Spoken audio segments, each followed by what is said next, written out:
तो हेलो बच्चों, आज हम लोग स्टार्ट करने जाने वाले हैं क्लास 8 का लेसन 2 जिसका नाम है माइक्रो ऑर्गेनिज्म, सूक्ष्म जीव।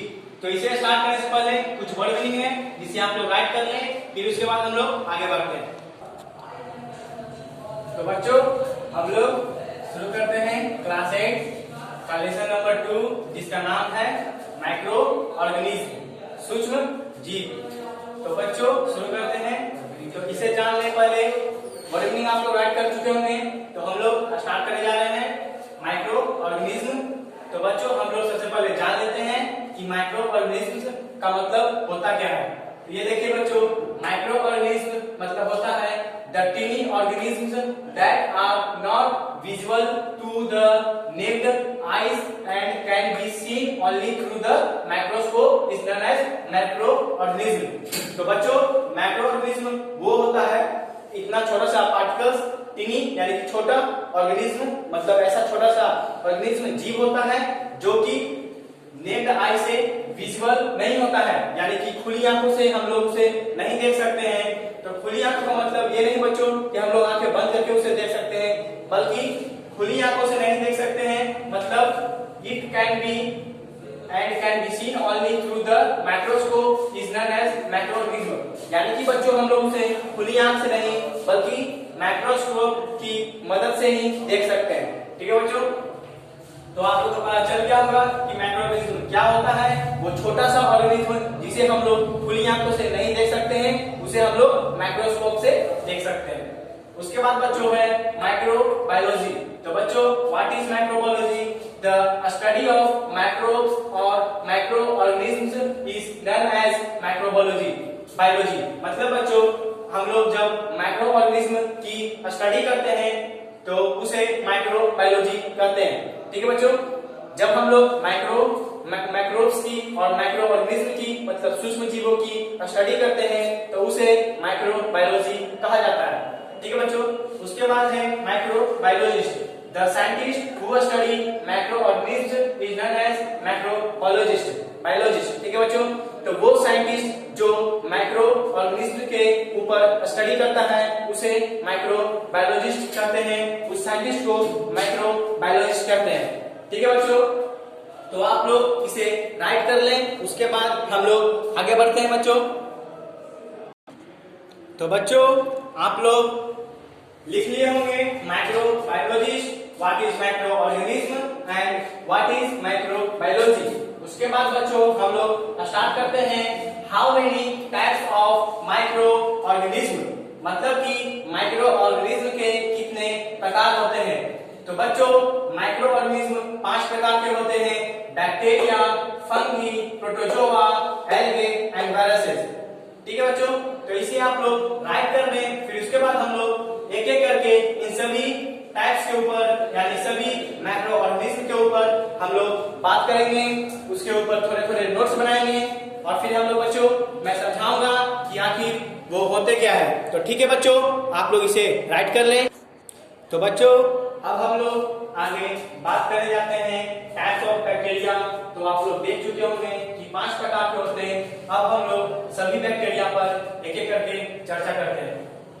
ठीक है बच्चों, तो बैक्टीरिया आर द ओल्डेस्ट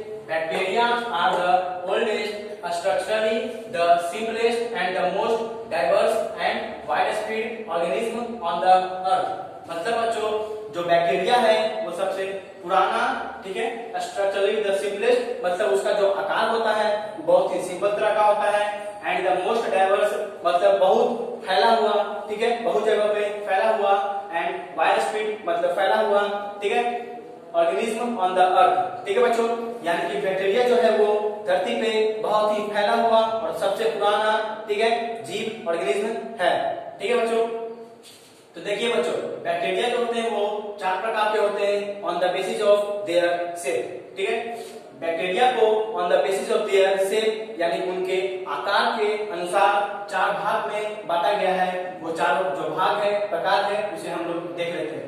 तो वो प्रकार है बच्चों फोकस, बेसिलस, विब्रियो, स्पिरुलम। ठीक है बच्चों, इसे आप लोग राइट कर लें। और हाँ बच्चों, फोकस का मतलब होता है बच्चों स्फेरिकल से। ठीक है बच्चों, राइट कर लें। Spherical shape. ठीक है बच्चों, बेसलेस का मतलब होता है बच्चों rod like shape, rod like shape. और विब्रियो का मतलब होता है बच्चों कॉमा शेप,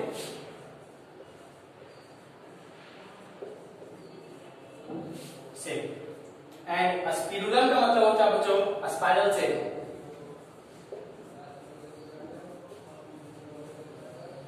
तो ये देखिए बच्चों, ये है इनके प्रकार, कोकस, बेसिलस, विब्रियो, स्पिरुलम। इन 4 प्रकार के बैक्टीरिया होते हैं शेप के अनुसार, आकार के अनुसार। कोकस का मतलब होता है बच्चों स्फेरिकल शेप, मतलब गोल गोल टाइप सा। ठीक है बच्चों, कुछ इस तरह सा। ठीक है बच्चों, कुछ इस तरह से गोल गोल टाइप सा उनका प्रकार होता है बच्चों। ठीक है, आकार होता है स्फेरिकल। कोकस बैक्टीरिया का जो स्फेरिकल शेप होता है वो किस इस तरह से गोल गोल टाइप सा होता है। उसके बाद है बच्चों बेसिलस यानी कि rod like shape. Rod like shape मतलब छड़ की तरह लंबा, कुछ इस तरह से बच्चों ये। ठीक है बच्चों, ये देखिए बच्चों, ये रॉड लाइक शेप जो है लंबी लंबी रॉड की तरह, कुछ इस तरह से इनका शेप होता है बच्चों। ठीक है, जो आपकी बुक में दी हुई है।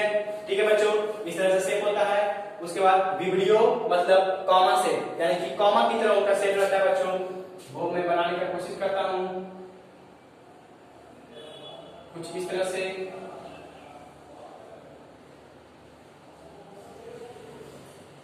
ये देखिए बच्चों, ये कॉमा कॉमा शेप की तरह। ठीक है बच्चों, ये कुछ कॉमा की तरह शेप की तरह दिखते हैं, ऐसे कॉमा कॉमा टाइप से ये होते हैं विब्रियो, जो कि कॉमा शेप होते हैं। ठीक है बच्चों, वो देखिए। उसके बाद स्पिरुलम मतलब स्पाइरल। ठीक है, स्पाइरल मतलब सांप की तरह। ठीक है, सांप की तरह स्पाइरल। ठीक है, तो कुछ इस तरह से भी होते हैं बच्चों। तो आप देख लें, ये कुछ इस तरह से शेप होता है उनका बच्चों, स्पाइरल। ठीक है, सांप की तरह। ये स्पाइरल बच्चों मैं बना नहीं पा रहा हूँ, वो गोल गोल ऐसे करके घुमा हुआ टाइप सा रहता है। ठीक है बच्चों, गोल गोल घुमा हुआ टाइप सा, आप समझ सकते हैं। मैं कुछ इस तरह से बोल रहा हूँ, गोल गोल घुमा हुआ टाइप सा। ठीक है बच्चों, तो ये जो मैं बनाया हूँ वो गोल गोल घुमा हुआ टाइप सा है। ठीक है बच्चों, गोल गोल घुमा हुआ टाइप सा। तो उम्मीद है बच्चों आप लोग को समझ में आ रहा होगा। तो इसी आप लोग राइट कर लें। फिर उसके बाद हम लोग इसके बाद जो प्रकार है बैक्टीरिया माइक्रोऑर्गेनिज्म के, उसे हम लोग पढ़ेंगे बच्चों। तो सबसे पहले आप लोग इसे राइट कर लें, उसके बाद हम लोग आगे बढ़ते हैं बच्चों। तो ठीक है बच्चों, हम लोग बैक्टीरिया पे डिस्कस कर चुके हैं। अब हम लोग डिस्कस करते हैं फंगी पे। तो बच्चों, fungi are plant like organism.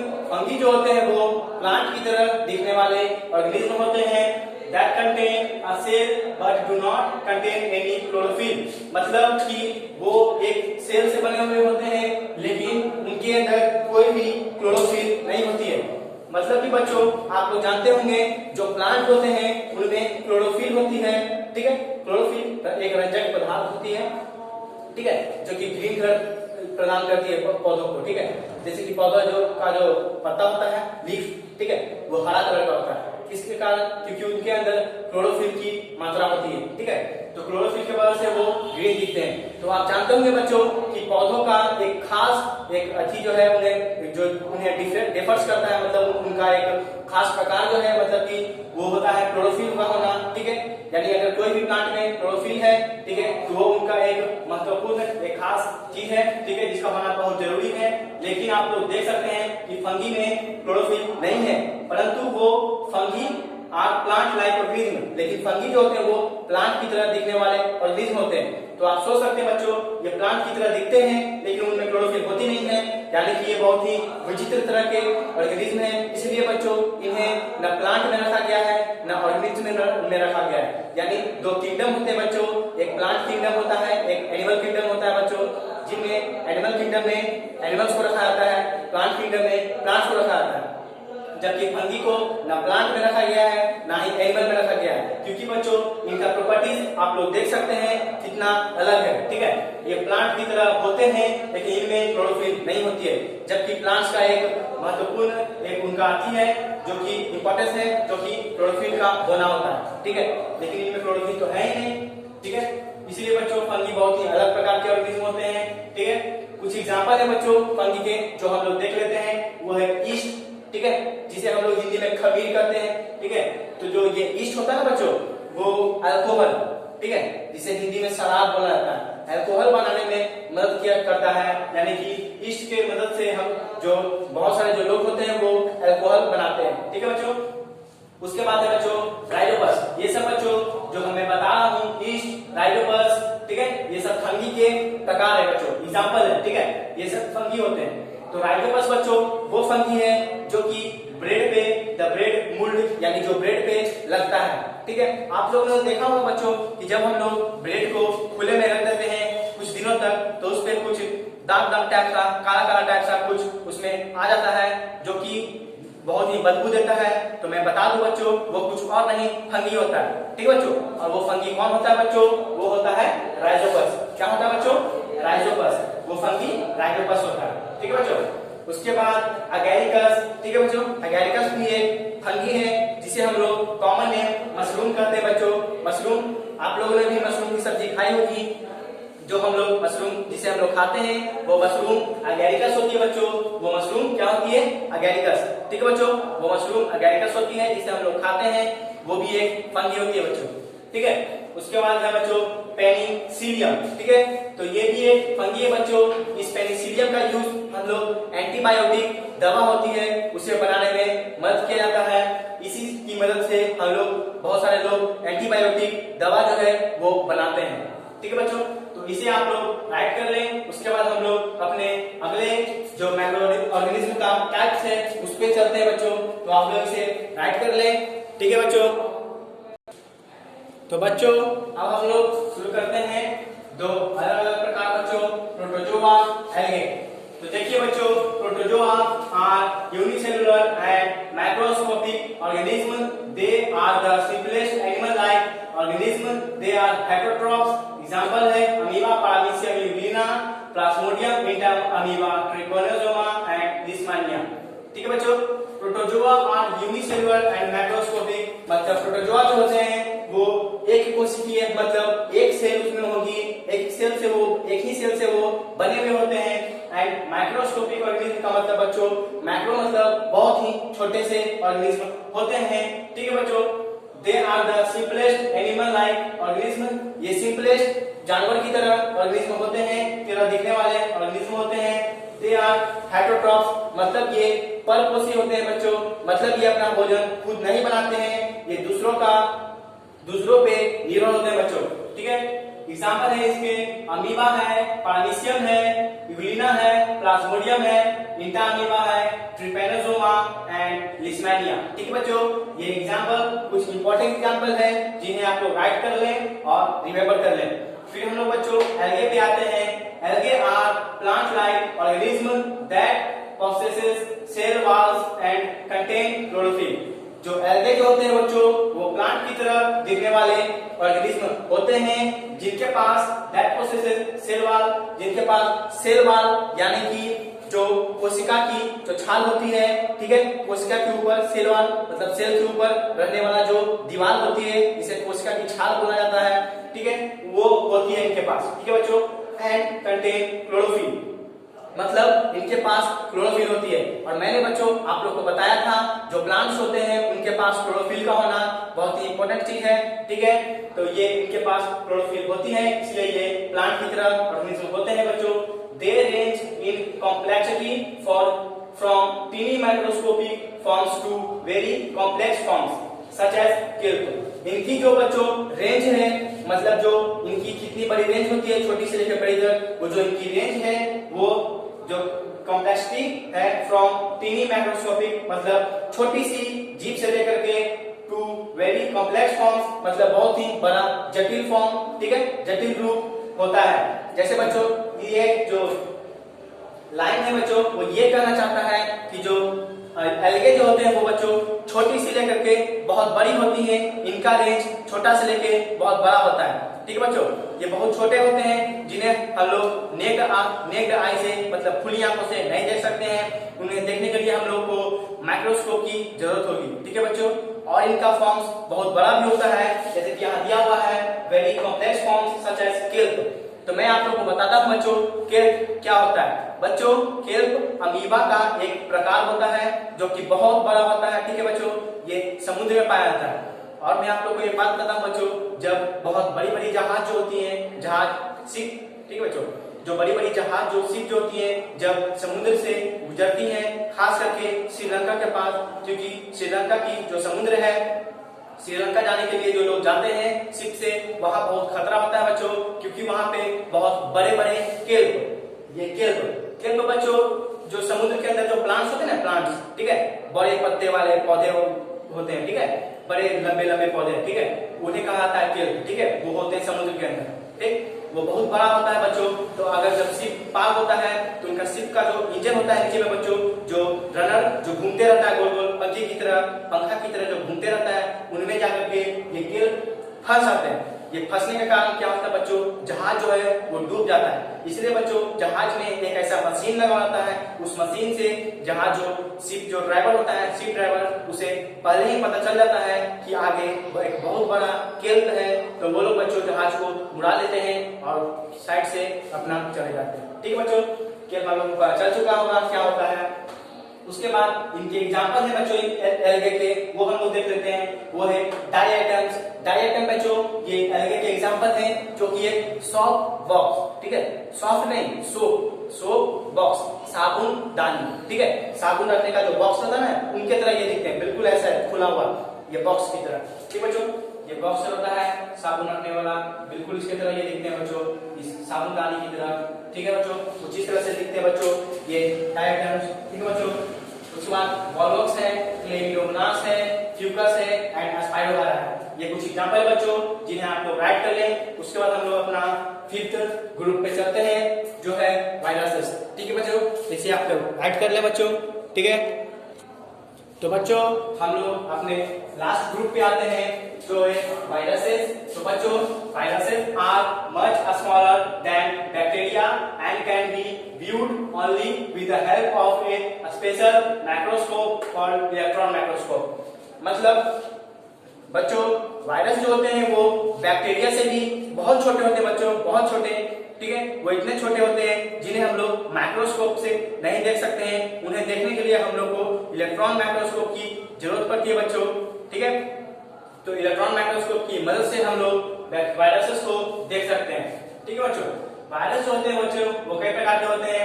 कुछ वायरसेस के मैं एग्जांपल दे चुका हूं, आप देख सकते हैं। पोलियो वायरस जो पोलियो फैलाता है, ठीक है, इन्फ्लुएंजा वायरस जो इन्फ्लुएंजा फैलाता है, एंड बैक्टीरियोफेज, ठीक है, बैक्टीरियोफेज वो वायरस होते हैं बच्चों, मैं आप लोगों को बता देता हूं। बैक्टीरियोफेज वो वायरस होते हैं जो कि बैक्टीरिया पे अटैक करते हैं, ठीक है बच्चों। जैसे बैक्टीरिया होता है ना, बैक्टीरिया पे भी अटैक करते हैं। बहुत सारे वायरस ऐसे होते हैं जो बैक्टीरिया पे अटैक करते हैं, इंसान पे तो करते ही हैं, मगर कुछ वायरस बैक्टीरिया पे भी अटैक करते हैं। तो वो वायरस जो बैक्टीरिया पे अटैक करते हैं, उन वायरस को बैक्टीरियोफेज कहा जाता है, ठीक है बच्चों। इसे आप लोग राइट कर लें। उसके बाद हम लोग आगे बढ़ते हैं बच्चों। कुछ प्रॉपर्टीज है वो सब हम लोग देखेंगे, तो आप लोग इसे राइट कर ले बच्चों। तो ठीक है बच्चों, स्टार्ट करते हैं। फिर उसके बाद हम लोग आ गए हैं यूजफुल मैक्रो ऑर्गेनिज्म। तो बच्चों कुछ ऐसे मैक्रो ऑर्गेनिज्म होते हैं, सूक्ष्म जीव होते हैं जो कि यूजफुल मतलब उपयोगी होते हैं, ठीक बच्चों। बहुत सारे ऐसे ऑर्गेनिज्म होते हैं, मैक्रो ऑर्गेनिज्म, सूक्ष्म जीव, जिन्हें हम लोग उपयोग के लिए यूज करते हैं। अगर वो ना रहे तो हम लोग का बहुत घाटा हो सकता है। तो देखिए बच्चों, वो है फ्रेंडली मैक्रो ऑर्गेनिज्म। तो कुछ ऐसे ऑर्गेनिज्म हैं जो कि फ्रेंडली होते हैं, ठीक है। Bacteria and yeast play an important role in food making process such as baking, ठीक है। तो बैक्टीरिया बच्चों, बैक्टीरिया और यीस्ट यानी कि खमीर एक ऐसे बैक्टीरिया और खमीर यीस्ट एक ऐसे माइक्रो ऑर्गेनिज्म हैं जो कि बहुत सारे प्रोसेस जैसे कि बेकिंग मतलब कि जो ब्रेड, ठीक है, ब्रेड होता है ना, ब्रेड बनाने का जो प्रोसेस होता है, ब्रेड बनाने के लिए यूज किया जाता है, ठीक है बच्चों, बैक्टीरिया और यीस्ट का। कॉमर्शियल यूज, ठीक है बच्चों, व्यापारिक यूज भी इसका बहुत सारा होता है बच्चों। For example commercial production of alcohol finds regular use of micro organism. मतलब अल्कोहल बनाने के लिए यीस्ट नाम का एक माइक्रो ऑर्गेनिज्म होता है, ठीक लेकिन पहले ये जान लेते हैं कमर्शियल प्रोडक्शन के लिए, अल्कोहल बनाने के लिए, ठीक है बच्चों, जिसे हम लोग व्यापारिक अल्कोहल जो है वो पूरे देश में बिकता है बच्चों। तो बहुत सारे अल्कोहल जो होते हैं बनाने के लिए, उन्हें बनाने के लिए बहुत सारे माइक्रो ऑर्गेनिज्म की जरूरत होती है, ठीक है बच्चों। The process of conversion of sugar into an acid or alcohol by the action of microorganism is known as fermentation, ठीक है बच्चों। तो जो प्रोसेस होता है वैसा विधि बच्चों जिनमें शुगर को एसिड या फिर अल्कोहल में बदला जाता है with the help of micro organism, सूक्ष्म जीव की मदद से, ठीक है बच्चों। सूक्ष्म जीव की मदद से किसी शुगर को अगर एसिड और अल्कोहल में बदला जाता है तो उस विधि को फर्मेंटेशन, जिसे हिंदी में किण्वन कहते हैं, ठीक है बच्चों, किण्वन, ठीक है, फर्मेंटेशन कहा जाता है। ये इंपॉर्टेंट बच्चों, इसे आप लोग डीप कर रहे बच्चों, हाईलाइट कर रहे क्योंकि जो लाइन है वो इंपॉर्टेंट है, ठीक है बच्चों। उसके बाद हम लोग आते हैं मेडिसिनल यूज। बहुत सारे ऐसे मैक्रो ऑर्गेनिज्म होते हैं जिनका यूज मेडिसिनल होता है बच्चों। जैसे हम लोग उनका यूज मेडिसिन बनाने के लिए करते हैं, दवा बनाने के लिए करते हैं। Some bacteria and fungi also used for making medicine। बहुत सारे बैक्टीरिया और फंगी जो होते हैं वो मेडिसिन के लिए बनाने के लिए उपयोग किए जाते हैं। For example erythromycin and penicillin are made out of fungi and bacteria. Erythromycin बच्चों एक एंटीबायोटिक दवा है और पेनिसिलिन एक एंटीबायोटिक दवा है जिसे बनाने के लिए बैक्टीरिया और फंगी का उपयोग किया जाता है, ठीक है बच्चों। वैक्सीन बच्चों, वैक्सीन मतलब होता है टीका, ठीक है बच्चों, वैक्सीन मतलब होता है टीका, ठीक है। तो व्हाट इज टीका यानी कि वैक्सीन क्या होता है? A vaccine is a preparation from killed or weakened form of disease causing microbes, ठीक है बच्चों। वैक्सीन एक प्रिपरेशन है फ्रॉम किल्ड और weakened form of disease causing microbes, ठीक है बच्चों। देखिए बच्चों वैक्सीन क्या होता है, देखिए बच्चों हम लोग के शरीर में एक एंटीबॉडीज होता है। What is antibodies? तो बच्चों एंटीबॉडीज वो होता है जो कि जब हम लोग को बीमारी होती है, कोई भी वायरस आ जाता है, बैक्टीरिया आ जाता है हम लोग के शरीर में, तो हमारा जो एंटीबॉडीज होता है वो उन बैक्टीरिया से लड़ता है और लड़ करके उसे मार देता है, ठीक है बच्चों। अगर हम लोग के बीच में एंटीबॉडीज नहीं रहेगा तो हम लोग को कोई भी बीमारी बहुत जल्दी हो जाएगी और हम लोग डेथ कर जाएंगे, ठीक है बच्चों।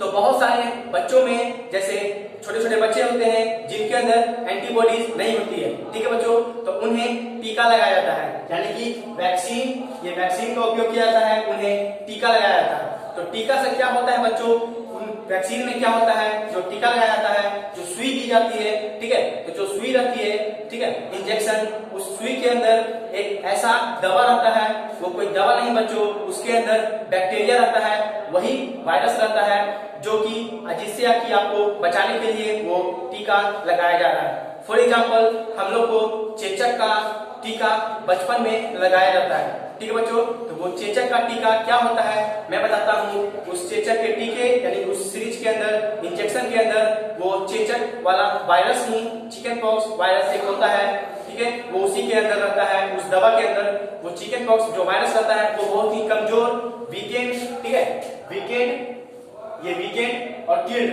बहुत कमजोर और कुछ कुछ मरा हुआ बैक्टीरिया रहता है जो कि हम लोग के शरीर के अंदर वायरस रहता है, जो कि हम लोग के शरीर के अंदर डाला जाता है, जिसके वजह से हम लोग के अंदर एंटीबॉडी बनता है जो कि उस वायरस को मार देता है, क्योंकि वो वायरस बहुत कमजोर है।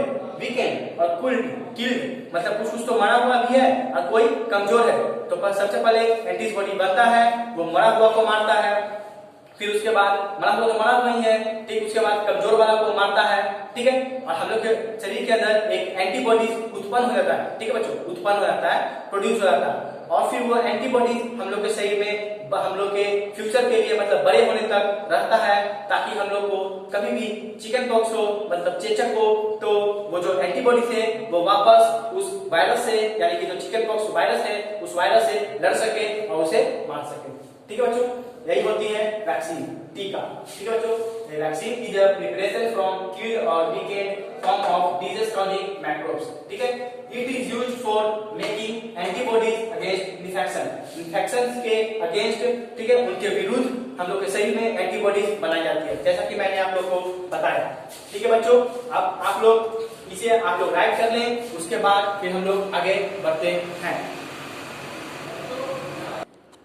तो ठीक है बच्चों, उसके बाद हम लोग 4 प्रॉपर्टीज याद कर चुके हैं बच्चों। वो क्या था बच्चों, आप लोग को पता होगा, वो था यूजफुल मैक्रो ऑर्गेनिज्म। तो यूजफुल मैक्रो ऑर्गेनिज्म के ऊपर हम लोग 4 प्रॉपर्टीज, 4 गुण के प्रकार जान चुके थे। 2 और भी है बच्चों, वो हम लोग जान लेते हैं। वो है इंक्रीजिंग सॉइल फर्टिलिटी, मतलब बच्चों बहुत सारे जो बैक्टीरिया होते हैं वो यूजफुल होते हैं फॉर इंक्रीजिंग सॉइल फर्टिलिटी, मतलब मिट्टी की उर्वरकता, मतलब कि उर्वरकता उसके बोला जाता है बच्चों, मतलब फर्टिलिटी, मतलब कि वो बहुत ज्यादा फर्टिलिटी हो जाता है, फर्टाइल हो जाता है, मतलब बच्चों उनमें अगर उपजाऊ हो जाता है। ठीक है बच्चों, उपजाऊ, ठीक है, जो मिट्टी जो होती है वो उपजाऊ हो जाती है, मतलब हम लोग उनमें बीज लगाएंगे तो वो उपजाऊ, मतलब अनाज को उपजाएगी। ठीक है बच्चों, बहुत सारी भूमि होती है जो बंजर होती है, ठीक है, वहां पे अगर कोई बैक्टीरिया, जैसे कि फॉर एग्जांपल एक ऐसा बैक्टीरिया है, वो अगर बंजर भूमि पे आ जाए तो वो बहुत सारे प्लांट्स की फर्टिलिटी को, मिट्टी को बढ़ा देता है। फॉर एग्जांपल वो बैक्टीरिया है राइजोबियम। ठीक है बच्चों, राइजोबियम एक ऐसा बैक्टीरिया है जो कि रूट नोड्यूलस ऑफ लेग्यूमिनस प्लांट, मतलब कुछ लेग्यूमिनस प्लांट्स होते हैं, वैसे प्लांट जैसे कि पी, मटर वाली प्लांट होती है बच्चों, ठीक है, और भी अलग अलग तरह की प्लांट होती है। उन प्लांट्स के जड़ों में जो रूट होती है, नोड्यूलस लेग्यूमिनस प्लांट, जैसे कि उनके जड़ों में, मान के चलिए बच्चों ये कोई प्लांट है, ठीक है बच्चों, ये कोई प्लांट बच्चों, उनके ये जड़ है नीचे में, ठीक है बच्चों, ये उनके जड़ है, तो उनके जड़ के बीच बीच में बच्चों कहीं कहीं पे ये गोल गोल टाइप से, ऐसे ऐसे टाइप से लेग्यूमिनस बने हुए रहते हैं बच्चों। ठीक है, रूट नोड्यूल्स बने हुए बच्चों, ये सब रूट नोड्यूल्स होते हैं। वहां पे ये राइजोबियम नाम का जो बैक्टीरिया होता है वो जाता है, इनमें कनेक्ट हो जाता है, फिर ये इनकी फर्टिलिटी को बढ़ा जाता है। कैसे बच्चों, ये जो बैक्टीरिया होता है वो मिट्टी से नाइट्रोजन को लेकर के इस प्लांट को दे देता है, तो प्लांट बहुत खुश हो जाता है। उसके बदले में प्लांट जो होता है वो इस बैक्टीरिया को खाना देता है, तो ये बैक्टीरिया भी खाना खा के खुश हो जाता है। ठीक बच्चों, कुछ इस तरह से। उसके बाद कुछ एग्जांपल बच्चों, क्लीनिंग द इन्वायरमेंट। ठीक है, बहुत सारे बैक्टीरिया तो नहीं बच्चों, बैक्टीरिया भी कर सकते हैं, लेकिन फंगी भी होते हैं जो कि इन्वायरमेंट को साफ करते हैं। फॉर एग्जांपल बच्चों, जब पेड़ से पत्ता गिर जाता है, लीफ, ठीक है, कोई भी पेड़ है उससे पत्ता गिर जाता है तो वो लीफ को खा जाता है। जैसे फंगी आएगा, वो फंगी क्या करेगा, उस लीफ को सड़ा देगा। क्या करेगा बच्चों, सड़ा देगा। ठीक है, उस पे ग्रो करेगा, उस लीफ को सड़ा देगा, वो लीफ सड़ जाएगा, फिर उसे डाइजेस्ट कर लेगा, मतलब पचा जाएगा, उसे इंजेस्ट कर लेगा, खा जाएगा, पचा जाएगा। ठीक है बच्चों, तो ये इस तरह से कचरा को साफ करता है। जैसे आप लोग बच्चों बहुत सारे कहीं पे कुछ कुत्ता होता है वो मर जाता है, आप लोग देखते होंगे, वहां पे आप देखेंगे तो कुछ दिन बाद उस पर बदबू आने लगती है, क्योंकि वहां पे बहुत सारे बैक्टीरिया ग्रो करने लगते हैं। वो बैक्टीरिया क्या करते हैं, उन कुत्तों को, उनके लाश को, ठीक है, उनके डेड बॉडी को खा जाते हैं। ठीक है बच्चों, सड़ा करके खा जाते हैं। ठीक है बच्चों, तो वो वहां का कचरा साफ हो जाता है। तो इस तरह से बहुत सारे बैक्टीरिया इन्वायरमेंट को क्लीन, मतलब साफ रखते हैं। ठीक है बच्चों, इस तरह से भी बहुत सारे बैक्टीरिया हम लोग को मदद करते हैं। ठीक है बच्चों, तो इसे हम लोग क्लीन करते हैं, फिर आगे बढ़ते हैं बच्चों। तो ये क्लीन हो गया। इसके बाद कुछ हार्मफुल बैक्टीरिया बच्चों, उस पर हम लोग बात करेंगे। कुछ हार्मफुल बैक्टीरिया उस पर बात करते हैं बच्चों। तो हार्मफुल बैक्टीरिया होते हैं बच्चों, उस पर बात करने से पहले आप लोग इसे राइट कर चुके होंगे। तो बच्चों अब हम लोग स्टार्ट करते हैं कुछ हार्मफुल बैक्टीरिया। हम लोगों ने कुछ यूजफुल बैक्टीरिया के बारे में देख लिया बच्चों, उपयोगी बैक्टीरिया। अब कुछ हार्मफुल बैक्टीरिया बच्चों, यानी दुखदायी, कष्टदायी, जो कष्ट हम लोग देते हैं बच्चों, वैसे बैक्टीरिया के बारे में हम लोग पढ़ते हैं, जानते हैं कौन से वो बैक्टीरिया है। सॉरी बच्चों, हार्मफुल बैक्टीरिया नहीं, माइक्रो ऑर्गेनिज्म होगा, माइक्रो ऑर्गेनिज्म होगा बच्चों। फिर उसके बाद हम लोग शुरू करेंगे कुछ इनके एग्जाम्पल और इनके बारे में। तो स्टार्ट करते हैं बच्चों, micro organism that cause disease in humans. तो बच्चों बहुत सारे माइक्रो ऑर्गेनिज्म होते हैं जो कि ह्यूमंस में, आदमियों में काउजेस मतलब डिजीज काउजेस करते हैं, मतलब डिजीज यानी कि बीमारियां उत्पन्न करते हैं। ठीक है बच्चों, बहुत सारे बैक्टीरिया वायरसेस की वजह से हम लोग को बीमारी होती है। फॉर एग्जांपल बीमारियों के कुछ नाम है बच्चों, कॉलेरा किसी वायरस बैक्टीरिया की वजह से होता है, चिकन पॉक्स जो कि एक वायरस के वजह से होता है, ये सब ईटीसी इत्यादि ये सब एग्जांपल हैं जो कि ह्यूमन डिजीज हैं जो कि वायरसेस माइक्रो ऑर्गेनिज्म की वजह से होते हैं। और भी इसके एग्जांपल है बच्चों आपके किताब में, बुक में, जो कि आप लोग देख लीजिएगा। उसके बाद है disease causing micro organism in animals. ठीक है बच्चों, बहुत सारे ऐसे माइक्रो ऑर्गेनिज्म होते हैं जो कि एनिमल्स मतलब आदमियों में, और कैटल मतलब कि जो जानवर होते हैं चरने वाले, उन सब में, मवेशियों में होती है। तो उसके बाद बच्चों है disease causing micro organism in plants. वैसे ऑर्गेनिज्म माइक्रो ऑर्गेनिज्म जो कि पौधों में डिजीज बीमारी काउज करते हैं। फॉर एग्जांपल बच्चों रस्ट ऑफ वीट जो कि एक बैक्टीरिया की वजह से होता है, सिट्रस कैंकर है बच्चों, कैंकर एक बैक्टीरिया की वजह से, ये सब माइक्रो ऑर्गेनिज्म की वजह से होने वाले कुछ बीमारियां हैं बच्चों। और ये माइक्रो ऑर्गेनिज्म इन एनिमल्स। तो एंथ्रेक्स जो बच्चों है, एंथ्रेक्स मतलब होता है बच्चों गिल्टी रोग। ठीक है बच्चों, गिल्टी रोग आदमियों में भी होता है और एनिमल्स में भी होता है बच्चों। ठीक है, तो ये कुछ एग्जांपल हैं। और रिंडरपिस्ट ये बच्चों आदमियों में नहीं होती है, ये सिर्फ मवेशियों में ही होती है, मतलब कैटल्स यानी कि गाय भैंस इन्हीं सब में होने वाली ये बीमारी है रिंडरपिस्ट। ठीक बच्चों, इसे आप लोग ऐड कर लें, फिर हम लोग आगे बढ़ते हैं, वो है स्पॉइलेज ऑफ फूड। ठीक है बच्चों, स्टार्ट करते हैं। तो वो हम लोग का है स्पॉइलेज ऑफ फूड। तो बच्चों स्पॉइलेज ऑफ फूड। तो बच्चों spoilage of food spoilage by microorganism such as bacteria and fungi can be detected by foul smell. Food spoiled by some bacteria and viruses, by some bacteria and fungi can be detected by foul smell.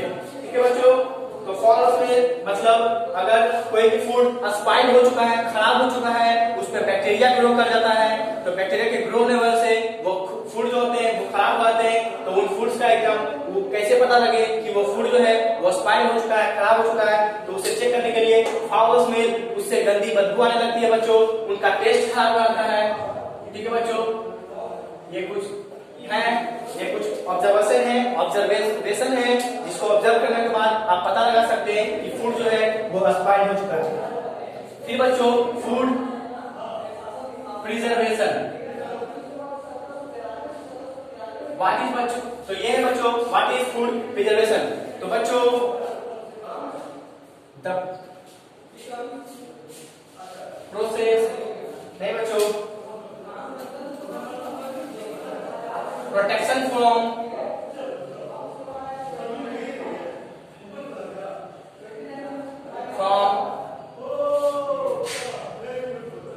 spoiling, protection from spoiling food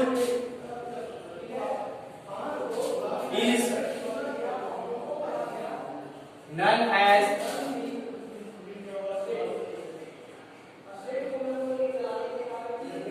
preservation. ठीक है बच्चों, तो food को spoiling होने से मतलब खराब होने से बचाने के लिए हम लोग फूड प्रिजर्वेशन करते हैं, फूड को बचा लेते हैं। ठीक है बच्चों, स्पाइल होने से। ठीक है, क्यों करते हैं फूड प्रिजर्वेशन। तो बच्चों जब फूड प्रिजर्वेशन बहुत तरह से रोका जा सकता है। तो फॉर एग्जांपल है बच्चों, इसे मैं क्लीन कर लेता हूं।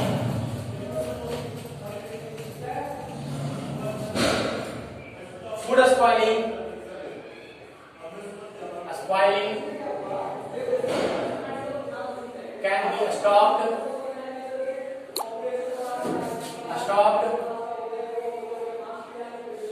by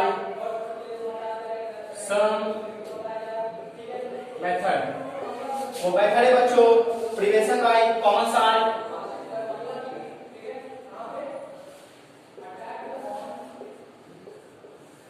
common salt, preservation from common salt. तो बच्चों हम लोग कॉमन सॉल्ट नमक का यूज करते हैं किसी चीज को, जैसे कुछ जो मांस मछली होता है उन्हें हम लोग कॉमन सॉल्ट से ढक देते हैं, उससे हम लोग को प्रिवेंशन होता है, वो जो मांस मछली होती है वो खराब नहीं होती है।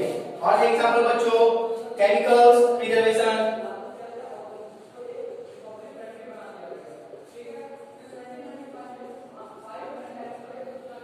साल्ट है बच्चों, शुगर है, ऑयल है, etc।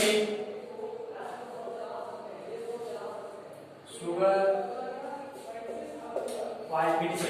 केमिकल से भी प्रिजर्वेशन होता है बच्चों, बहुत सारा केमिकल्स का यूज करके हम लोग बच्चों भोजन को खराब होने से, स्पॉइल होने से बचा लेते हैं। थर्ड है बच्चों वो है डिहाइड्रेशन। डिहाइड्रेशन का बच्चों डी मतलब है हाइड्रेशन का मतलब होता है वाटर, और डी का मतलब है निकालना। ठीक है बच्चों, निकालना, रिमूव करना। तो डिहाइड्रेशन का मतलब होता है वाटर का निकालना। तो हम लोग अगर किसी फूड में से, खाने में से वाटर को निकाल लेंगे तो वो फूड जो होता है वो स्पॉइल नहीं होता है, खराब नहीं होता है, यानी कि सुखा देंगे किसी चीज को तो वो खराब जल्दी नहीं होता है। ये भी एक मेथड है बच्चों। फोर्थ मेथड जो है बच्चों हीटिंग एंड फ्रीजिंग।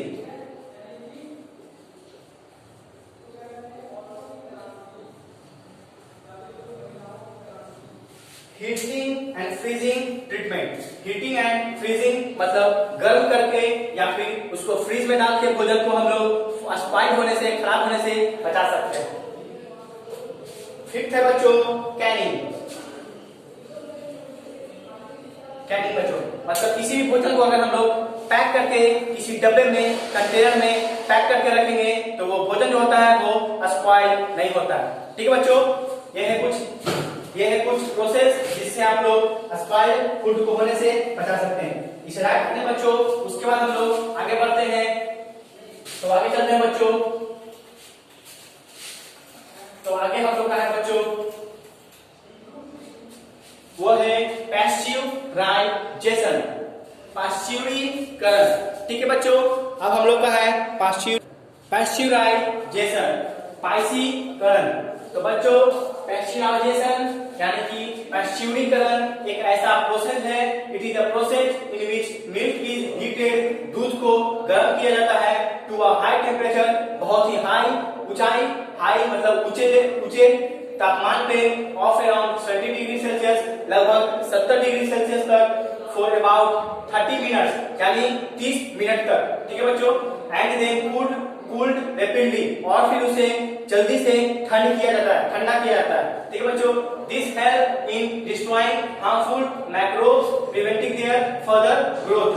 ये इससे क्या हो जाता है बच्चों, जो उसके अंदर माइक्रोब्स होते हैं, हार्मफुल दुखदाई माइक्रोब जो होते हैं वो मर जाते हैं, और उनके फर्दर मतलब प्रिवेंटिंग देयर फर्दर ग्रोथ, उनका फर्दर विकास उसमें नहीं होता है, उसमें दोबारा बैक्टीरिया नहीं आते हैं। ठीक है बच्चों, लुईस पैस्चर एक साइंटिस्ट थे जो कि इस प्रोसेस को, पैस्चराइजेशन को बनाए थे, इसका निर्माण किए थे। ठीक है बच्चों, तो ये लुईस पैस्चर आप लोग याद कर लें बच्चों। ठीक है, तो इसे आप लोग कर लें, फिर हम लोग आगे चलते हैं। वो है हमारा नाइट्रोजन साइकिल। तो बच्चों ये है आप लोग का नाइट्रोजन साइकिल। तो इसे याद कर ले बच्चों, इसे मैं समझाने का कोशिश करता हूं, आप लोग ध्यान से मेरी बातों को सुने। सबसे पहले बच्चों एटमॉस्फेयर में नाइट्रोजन रहता है।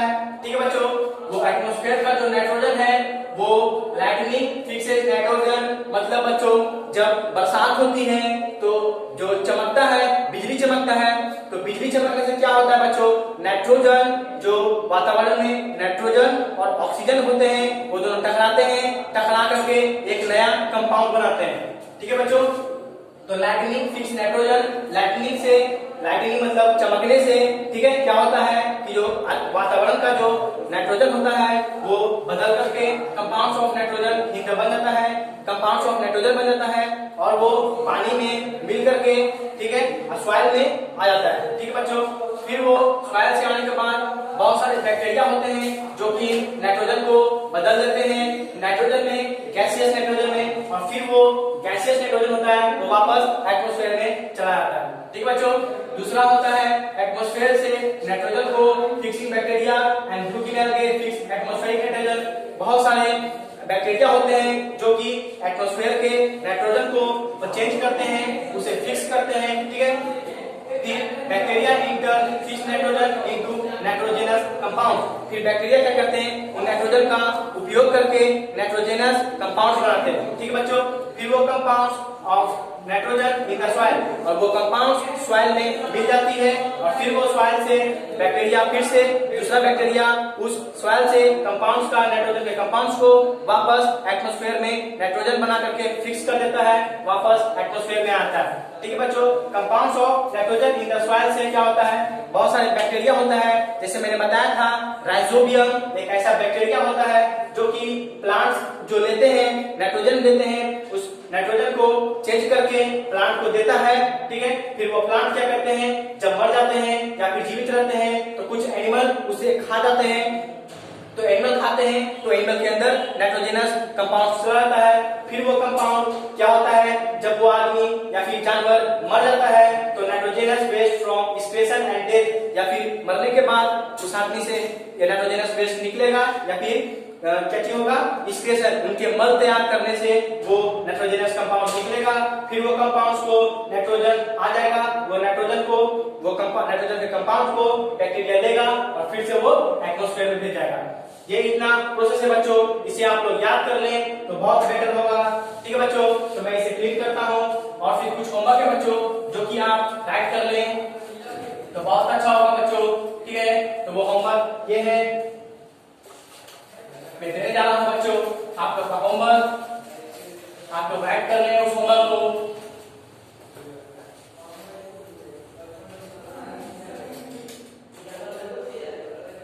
तो बच्चों आप लोग का होमवर्क है, tick the objective, tick the question answer and revise the notes। तो बच्चों नोट्स को रिवाइज करते रहें और पढ़ते रहें, मेहनत करते रहें। थैंक यू बच्चों।